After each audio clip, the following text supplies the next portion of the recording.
Entonces les decía que a manera de introducción me gustaría hacer mención de la situación actual en la que estamos, ¿no? Vivimos en un mundo caído que vemos que está avanzando a pasos agigantados en una decadencia moral y anti-Dios.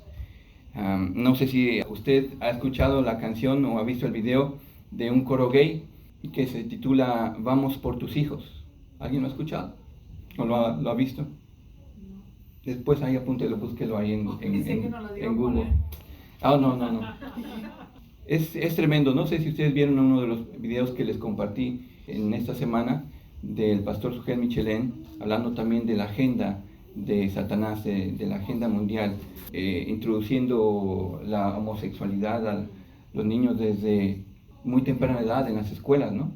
Ahora escuchamos mucho toda esa agenda que está entrelazada entre los grupos que van saliendo, ¿no? de Black Lives Matter y todo esto que están empujando de la teoría crítica racial, ¿no? Que están también metiendo en las escuelas, simplemente sembrando el odio y el racismo, que aparentemente están luchando contra eso, pero lo que están haciendo más bien es promocionarlo.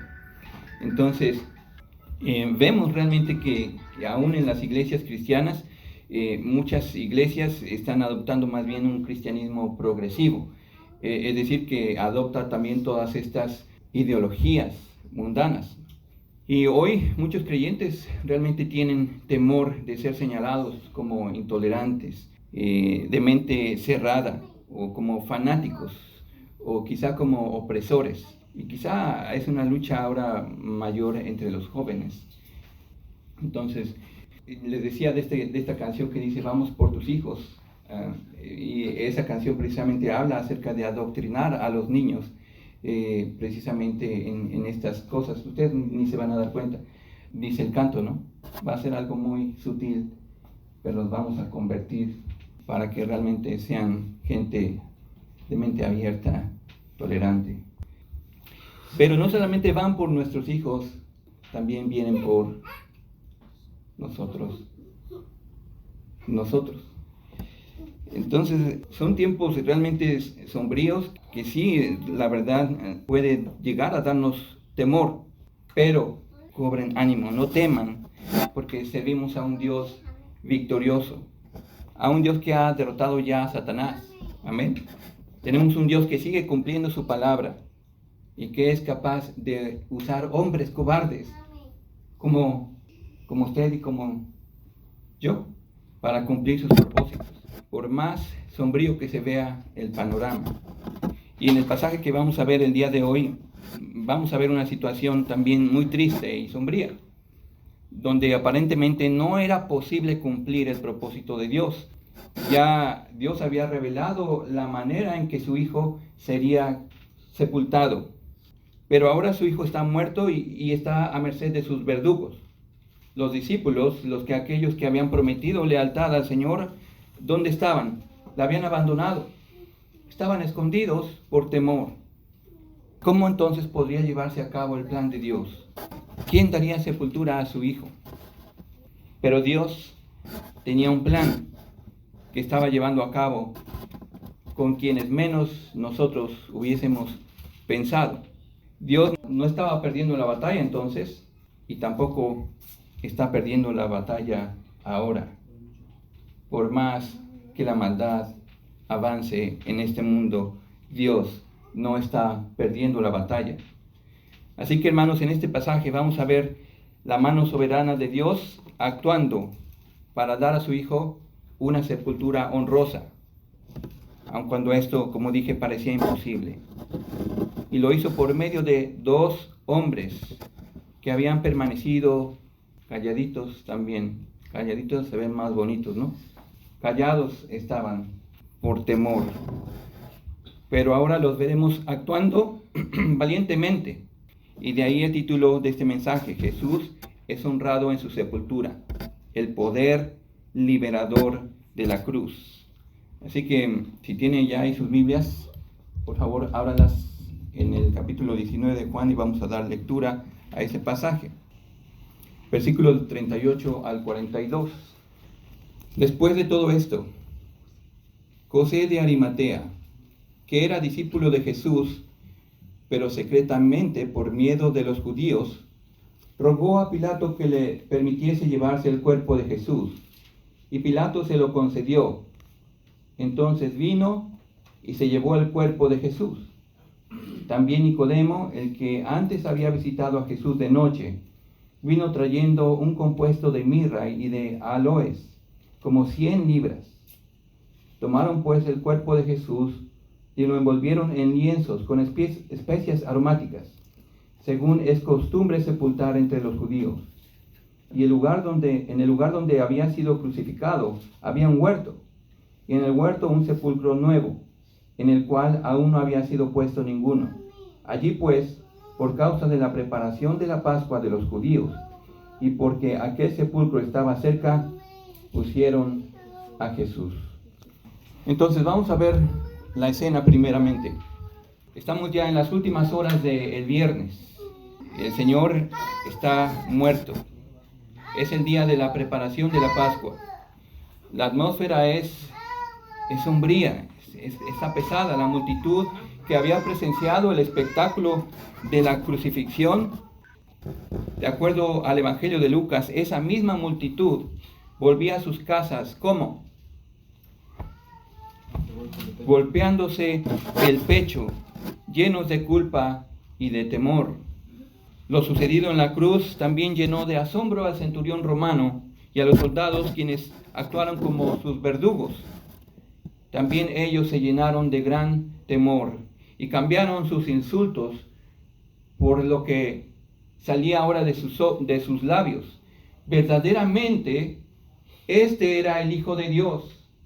Así que el cuerpo inerte, sin vida de Jesús, estaba ahora a merced de estos soldados temerosos, quienes ahora tenían poco tiempo para cumplir la solicitud de los judíos. Su tarea ahora era sepultar a Jesús junto a los dos criminales.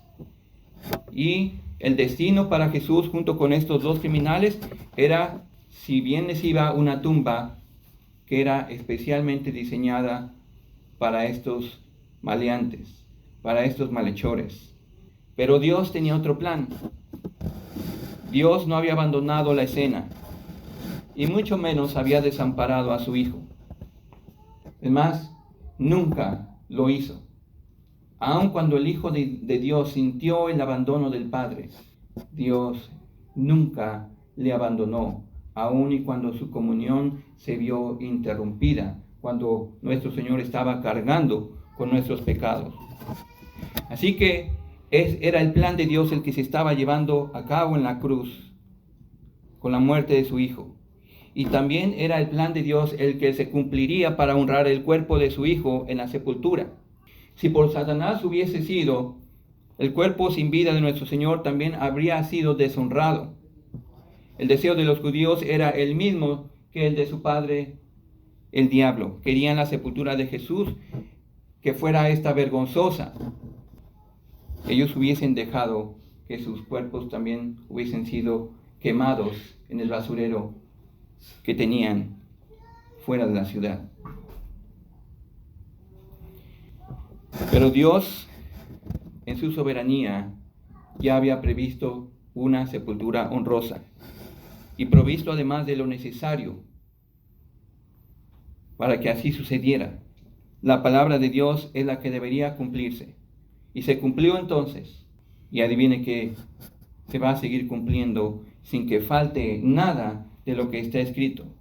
Dios había hablado por medio del profeta Isaías diciendo: y se dispuso con los impíos su sepultura, mas con los ricos fue en su muerte, aunque nunca hizo maldad, ni hubo engaño en su boca. Y trate de estar recordando esta profecía de Isaías. Spurgeon expone lo siguiente: Dios tiene respeto hacia su propia palabra, y mientras se cuida que ningún hueso de su Hijo sea quebrado, también asegura que ningún texto de la Santa Escritura sea quebrantado. Hermanos, la palabra se va a cumplir. Se cumplió entonces y se sigue cumpliendo y se seguirá cumpliendo. Amén. Así que lo que vemos en estos versículos es la providencia de Dios actuando principalmente a través de estos dos hombres. Un nuevo conocido para nosotros, por decirlo de alguna manera, porque no había sido mencionado anteriormente en el Evangelio de Juan. Su nombre, José de Arimatea. Y este lugar, Arimatea, probablemente era el lugar donde nació el profeta Samuel. Algunos dicen que estaba en una región de Galilea. Y el segundo personaje que vemos aquí es un viejo conocido para nosotros, de nombre Nicodemo. Nicodemo, a quien conocimos en el capítulo 3 de Juan, y a quien Jesús dijo en Juan 3:3, de cierto, te digo que el que no naciere de nuevo no puede ver el reino de Dios. Así que primero veamos quién es José de Arimatea y lo que su pedido revela de él. Dado que los evangelios sinópticos registran también la sepultura de nuestro Señor y hacen mención de José de Arimatea, aunque solo en este evento, Mateo nos dice que José de Arimatea era un hombre rico en Mateo 27:57. Marcos nos dice que era un miembro noble o respetado del Sanedrín y esperaba el reino de Dios. Eso está ahí en Marcos 15:43. Lucas nos dice que era un varón bueno y justo, que no había consentido en el acuerdo ni en los hechos de los otros miembros del Sanedrín. Eso está ahí en Lucas, capítulo 23, versículos 50 al 56. Juan le describe como un discípulo de Jesús. Pero ¿de qué manera? Si usted no ha perdido el capítulo 19 de Juan, puede ver en ese versículo 38 cómo es que Juan le describe. Un discípulo de Jesús, pero secretamente. ¿Por qué razón? Por miedo de los judíos.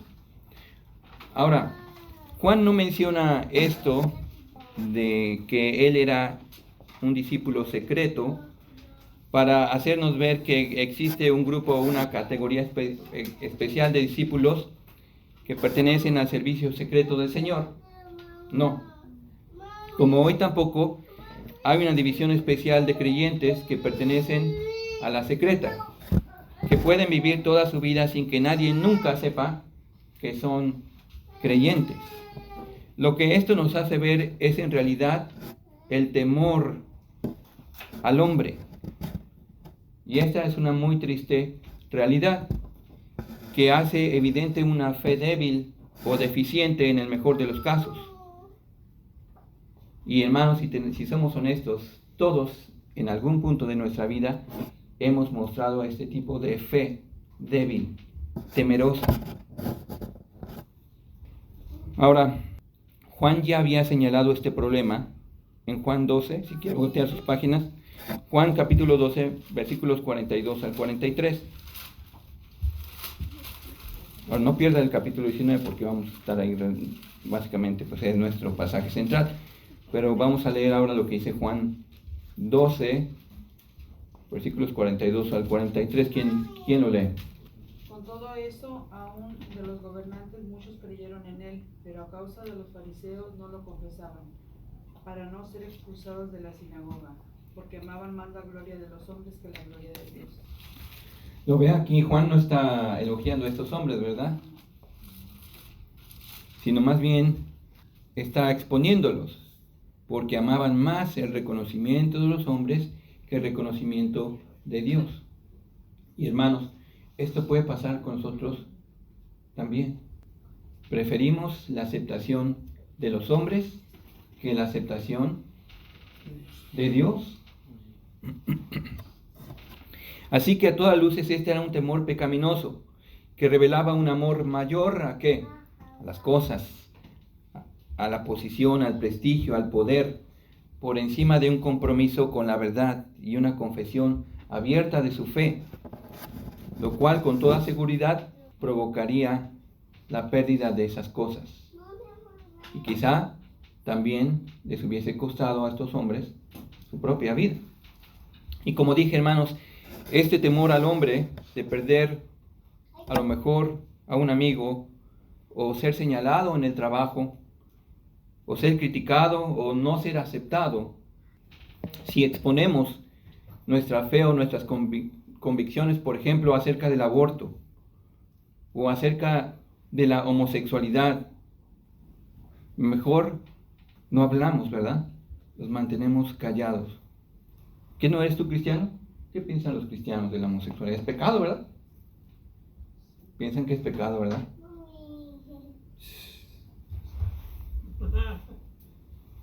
Como si tú no cometieras pecado. Entonces, de ahí es señalar, acusar. Tú eres el opresor. Que no ama. Falta de amor. Pero hermanos, esto no debe hacernos callar. Más bien lo que debemos hacer es arrepentirnos y seguir el ejemplo de estos dos hombres, que sí fallaron en confesar su fe mientras que Jesús estaba en vida, pero finalmente actuaron con valor para hacer algo muy osado y que podía costarles, como dije, su propia vida. ¿Por qué sucedió este cambio en ellos? Vamos entonces a ver la acción de José de Arimatea. ¿Qué reveló el pedido de José de Arimatea? ¿Qué pidió José de Arimatea? El cuerpo de Jesús. ¿Mostró temor en esa acción? ¿Cobardía? No. Ahora estaba armado de valor, que le hizo estar de pie ante Pilato. Y de hecho, Marcos 15:43 resalta su osadía, si quieren escucharlo. Vino José de Arimatea, miembro prominente del concilio, que también esperaba el reino de Dios, y llenándose de valor, ¿cómo lo tiene? ¿Cómo dice su versión? ¿No igual? Llenándose de valor. Se vino y entró osadamente a Pilato. Osadamente entró a donde estaba Pilato y le pidió el cuerpo de Jesús. Ahora, la palabra que usa Marcos para referirse a osadamente o que se llenó de valor es tolmao. Significa ser audaz o atrevido para retar o desafiar un posible peligro u oposición.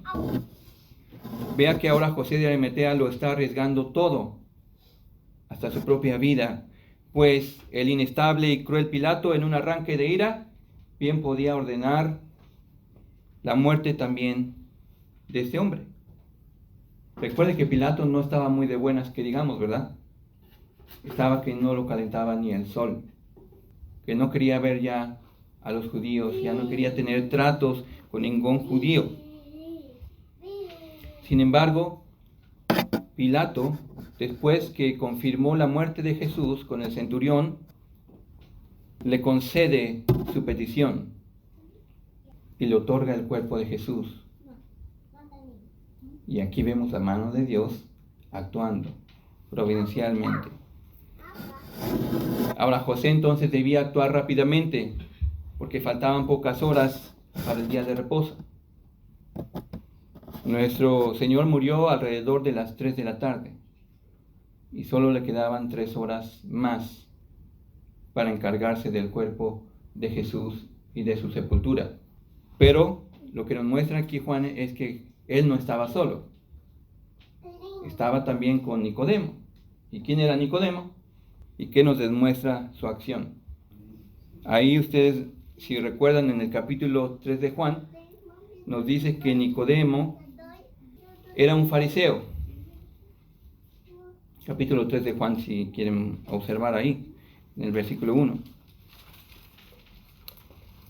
Que visitó a Jesús de noche, un principal entre los judíos. Y ahí en el versículo 10 de ese capítulo 3, el Señor lo llamó Maestro de Israel. Que es maestro. Ahora entonces, tenemos estos dos hombres prominentes que eran miembros del concilio. Ahora también en el capítulo 7 de Juan, Nicodemo aparece por segunda ocasión, pero llama la atención que Juan le describe de nuevo como aquel que vino a Jesús de noche. Entonces esto es significativo,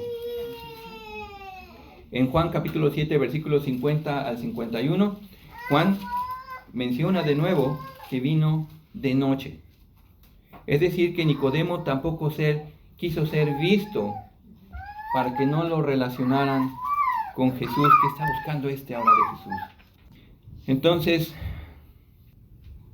¿qué pasó en el corazón de Nicodemo?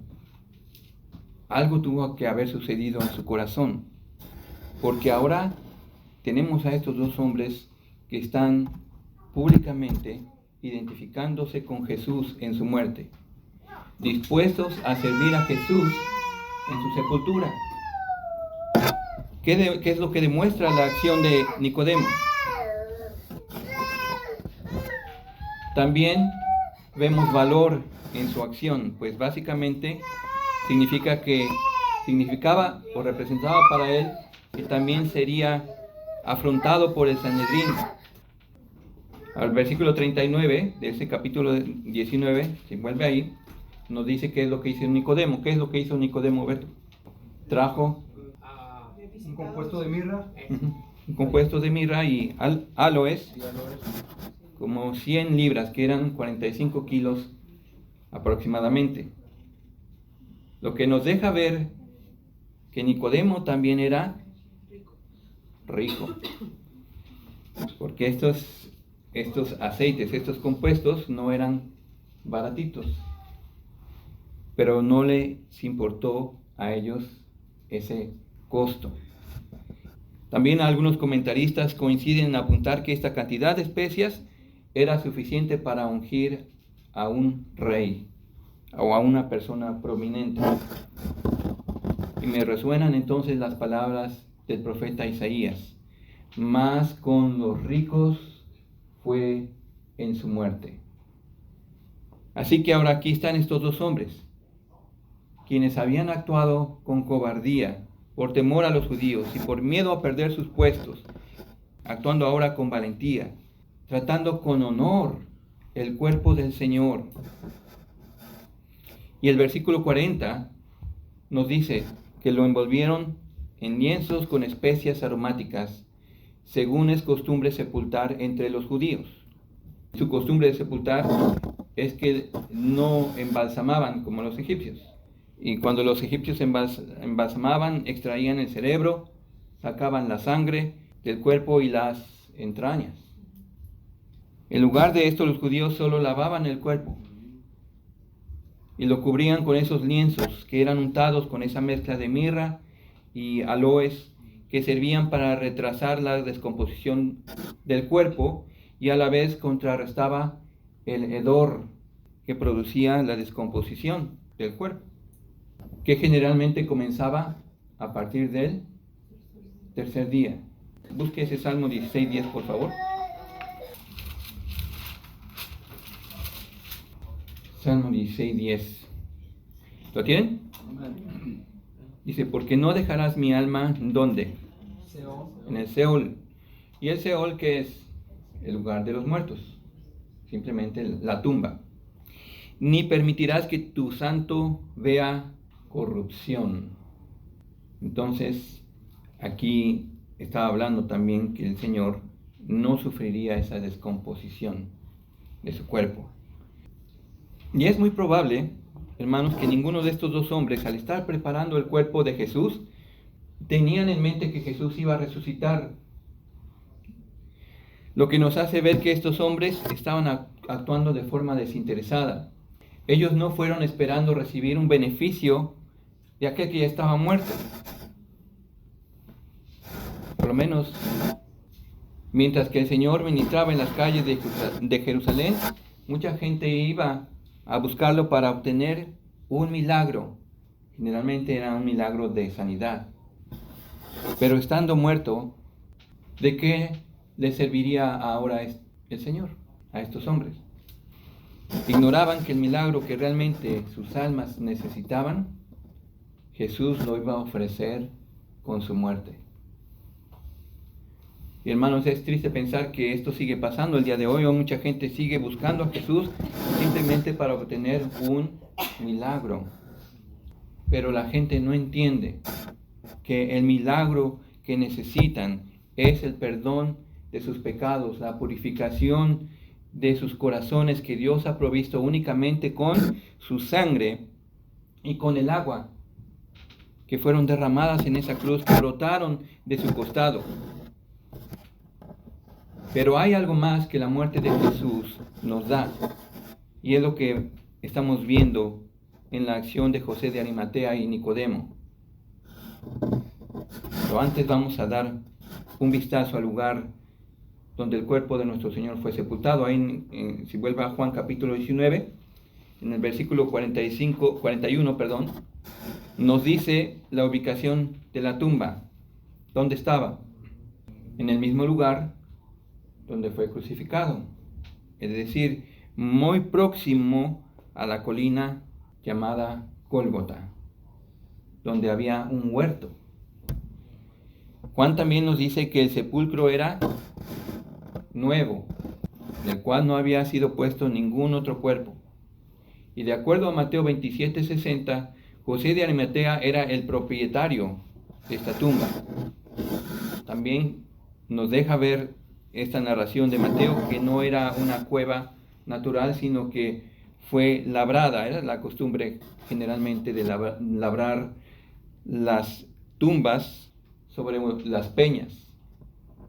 Ahora, sin meternos en mucho detalle de su diseño, por la narración de la resurrección sabemos que era una tumba espaciosa y que tenía una especie de asientos en los extremos de donde era colocado el cuerpo, y tenía un declive donde finalmente era colocado el cuerpo de Jesús.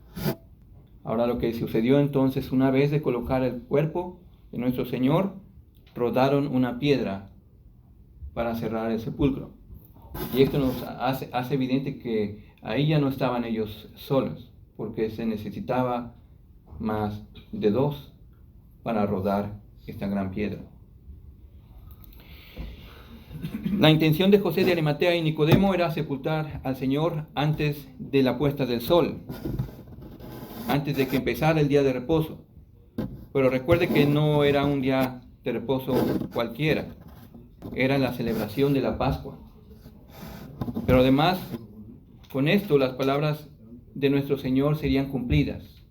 ¿Cuáles palabras me refiero? A las palabras que el Señor expresó en Mateo 2:40. Porque como estuvo Jonás en el vientre del gran pez, 3 días y 3 noches, así estará el Hijo del Hombre en el corazón de la tierra 3 días y 3 noches. Hermanos, entonces vemos aquí nuevamente la mano de Dios actuando para cumplir la profecía de Jesús y cumplir también la profecía de la Escritura, que a la vez da testimonio de la grandeza de nuestro Señor. Así entonces el Hijo de Dios tuvo una sepultura honrosa, digna de un rey, aun y cuando su sepultura era el último acto de su humillación voluntaria. Piensen esto ahora. Cuando todo el panorama era oscuro, ¿no se hubiese preguntado usted, y ahora, quién se va a encargar del cuerpo de nuestro Señor? Si usted hubiese sido un seguidor de Jesús, lo más seguro, hermanos, y yo pensando en mi propio caso, es que estaría, de preferencia no solo, estaría con otro de los discípulos escondido, pensando también, a ver a qué hora vienen por nosotros también. Entonces, pero aún así, Dios estaba llevando a cabo su plan con estos dos hombres que pareciera que salieron de la nada, ¿no? Pero Dios ya había estado actuando en los corazones de estos hombres. Ahora entonces, ¿de dónde surgió este acto de amor de José y Nicodemo? ¿Cómo es que trataron con tal honor el cuerpo de Jesús? ¿Cómo es que estos dos hombres se armaron de valor sin tomar en cuenta lo costoso que sería para ellos? ¿Cómo es que ahora públicamente y abiertamente se están identificando con Jesús, ¿Qué fue lo que transformó sus corazones?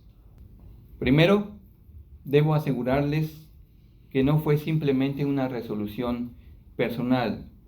No fue que ambos dijeron, es ahora o nunca, tenemos que hacer algo para enmendar nuestro error. No, no fue eso.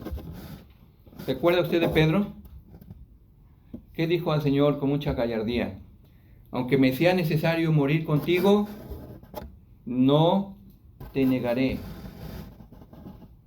Pero Pedro hizo exactamente lo que dijo que no haría. Y el Señor lo sabía y se lo había advertido. No una, sino 3 veces me negarás, Pedro. Así que a través de la lección de Pedro nos mostró que no se trata de lo que nosotros podemos hacer por Él, sino de lo que Cristo puede hacer por nosotros, por medio de nosotros y a pesar de nosotros. Nosotros somos quienes necesitamos de Él. No es Dios quien necesita de nosotros. Y estaba leyendo un artículo y me encontré con esta cita de John Piper. Escuche lo que dice. El valor no es rasgo de la personalidad, sino un milagro del Espíritu de Dios. La audacia bíblica no es una disposición genética. ¿Lo entiende? O sea, no es que sale de nosotros, que es parte de nuestro carácter. No. Es la obra de Dios que permite a los pecadores indignos ser transformados. Fin de la cita. Así que no es de que, hermano, vamos a ponernos las pilas ahora. ¿Cuáles pilas? Ni que fuera yo el conejo de Duracell, ¿no? No se trata de lo que nosotros vamos a hacer por Él, pero sí se trata del poder de Dios actuando en medio de nosotros. Así que si el valor de José de Arimatea y de Nicodemo no surgió entonces de una resolución personal, ¿de dónde surgió? De la muerte de Cristo. De la muerte de Cristo. Y esta tuvo un impacto mayor en sus corazones que su propia vida. No fue ninguno de los milagros que ellos tuvieron oportunidad de ver. No fue ninguno de los mensajes de nuestro Señor. Fue su muerte en la cruz. Y es muy posible que ambos estuvieran ahí observando los eventos de la cruz muy cerca. Y es muy posible que ellos mismos también escucharan las palabras que salieron de Jesús cuando estaba en esa cruz. Ellos vieron esa sangre y esa agua brotando del cuerpo de Jesús. Fueron de los primeros frutos de su aflicción. ¿Qué hicieron? Lo que dijo Juan y vimos la semana pasada. Mirarán al que traspasaron. Miraron ellos al que traspasaron por causa de sus pecados. Y seguramente en sus corazones afirmaban lo mismo que los soldados romanos. Verdaderamente este es el Hijo de Dios. Y es muy posible que hasta ese momento Nicodemo entendiera las palabras que Jesús le había dicho en ese capítulo 3, cuando le dijo que era necesario que fuera levantado así como Moisés levantó la serpiente en el desierto, para que todo aquel que en él cree no se pierda, mas tenga vida eterna. Y ahí estaba Nicodemo, el Espíritu Santo realmente trayéndole convicción. Esto es lo que había dicho Jesús. El que cree en Él tiene vida eterna. Tiene vida eterna. Así que, hermanos, vemos ahora que Jesús en la cruz no solamente proveyó el perdón de nuestros pecados, no solamente provee nuestra purificación, pero también proveyó nuestra libertad del temor. ¿Del temor a qué? ¿A qué teme usted? Muchas cosas, ¿verdad?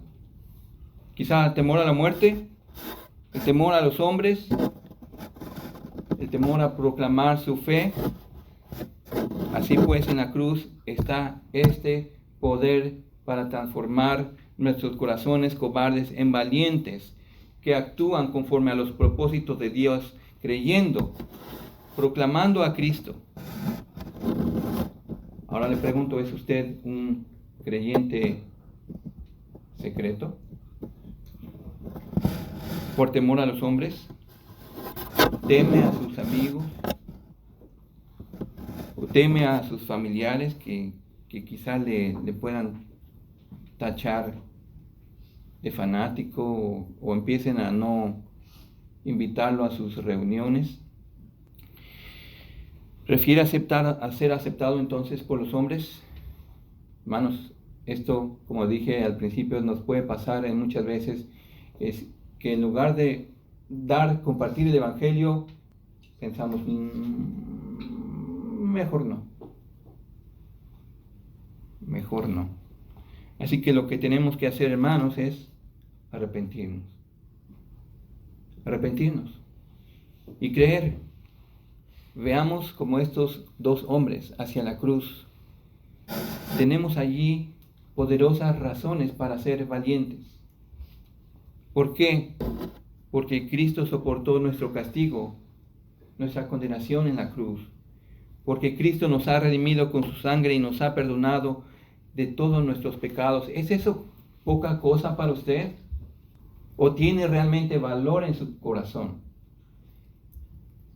Cristo nos ha dado vida eterna. Nos ha hecho sus hijos, nos ha hecho coherederos con Él. Así que, ¿qué es lo que hay que temer? Solamente hay una cosa que el Señor dijo que debíamos temer. Aquel que puede echarnos al infierno.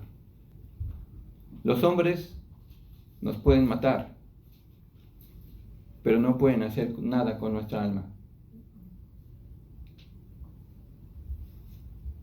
Pero Dios sí puede hacer algo con nuestra alma. Y a Él es a quien debemos temer. Si quiere, vaya por favor conmigo ya para finalizar. Vaya a Filipenses capítulo 1, versículos 27 al 28. Ese es el último versículo. Y cuando lo tenga, póngase de pie, por favor.